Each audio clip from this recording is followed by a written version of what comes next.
Imagine. Ton téléphone vibre, c'est un message. Tu le lis, et ton cœur s'arrête.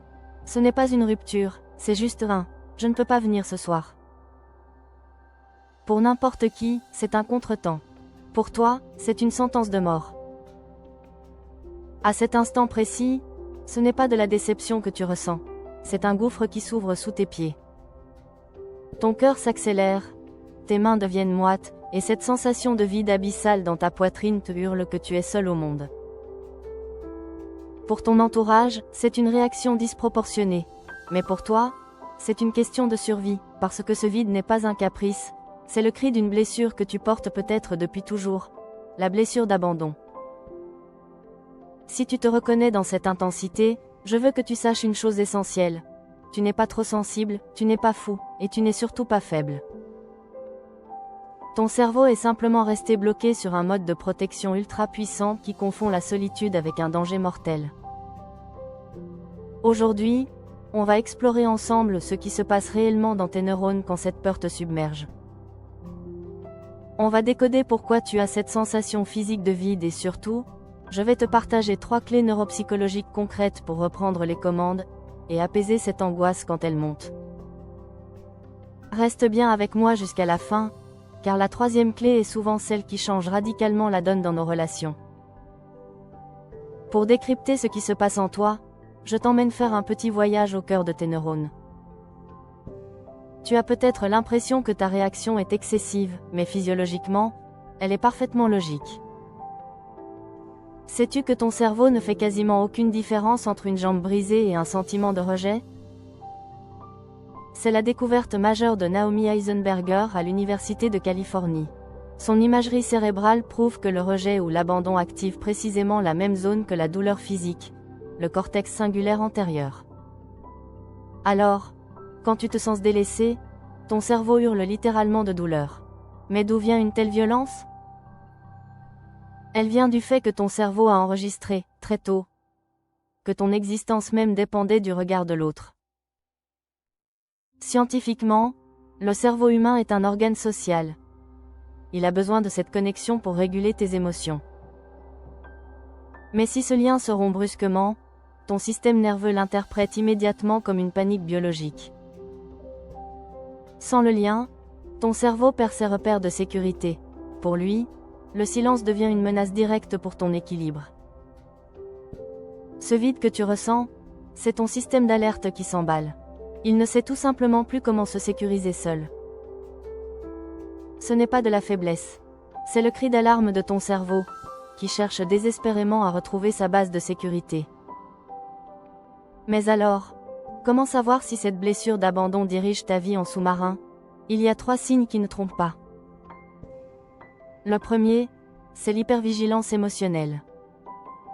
Ton cerveau est devenu expert pour décoder le moindre micro-signal, silence, regard, le ton de la voix. Ton radar reste branché 24 heures sur 24 sur l'autre, guettant sans cesse la moindre preuve que tu vas être abandonné. Le deuxième signe, c'est ce que j'appelle la fin de fusion. Tu as besoin d'être collé, rassuré, validé sans cesse. Paradoxalement, cette peur de perdre l'autre peut te rendre étouffant. Et c'est là que le piège se referme. Tu provoques exactement ce que tu redoutes, la fuite.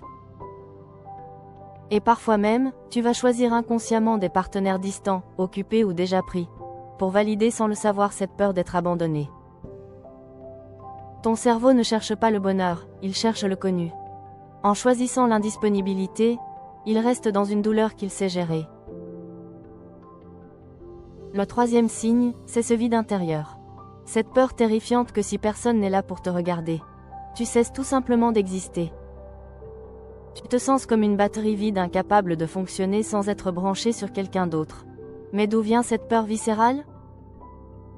Tout a commencé au moment où nous construisions notre sécurité intérieure.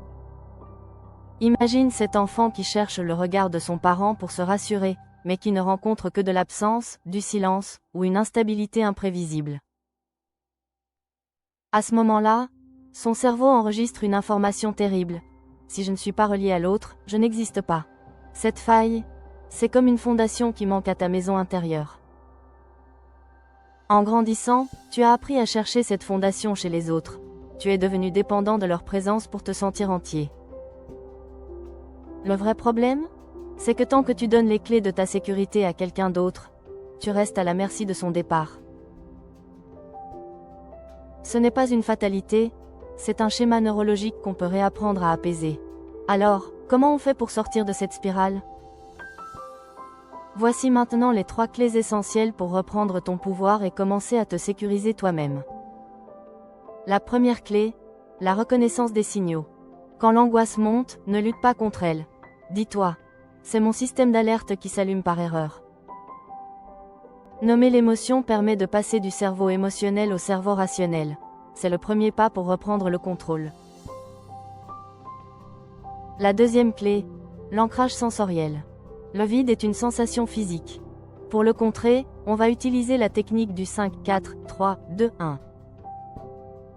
C'est un exercice puissant pour ramener ton cerveau dans le présent quand il part en vrille. Trouve 5 choses que tu vois autour de toi. 4 sensations que tu peux toucher. Le tissu de ton vêtement, la fraîcheur de l'air. 3 sons que tu entends, le bruit d'une voiture, ta respiration, les enfants dans la rue. 2 odeurs que tu peux sentir. Et enfin, trouve une chose que tu peux goûter ou une émotion positive que tu peux ressentir là, tout de suite. En faisant cet effort de concentration, tu forces ton cerveau à quitter le scénario de l'abandon pour revenir dans la sécurité de tes sens. C'est comme si tu disais à ton système nerveux, « Regarde, ici et maintenant, tout va bien. » La troisième clé, le dialogue avec ton enfant intérieur. Ça peut paraître simple, mais c'est puissant. Parle cette partie de toi comme à un ami.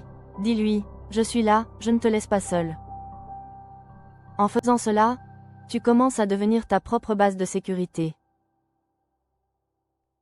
Guérir de l'abandon, c'est un chemin, pas une course. Mais chaque fois que tu choisis de te rassurer toi-même plutôt que de chercher ta sécurité à l'extérieur, tu gagnes une bataille. Si cette vidéo t'a aidé à y voir plus clair, n'hésite pas à me le dire en commentaire, je prendrai le temps de te répondre personnellement. Et prépare-toi, car dans la prochaine vidéo, on va voir comment cette peur de l'abandon te pousse souvent à endosser ce masque du sauveur qui t'épuise, à force de vouloir porter le monde sur tes épaules. Rejoins-nous pour apprendre, étape par étape, à ne plus jamais te sentir seul face à tes peurs. Abonne-toi.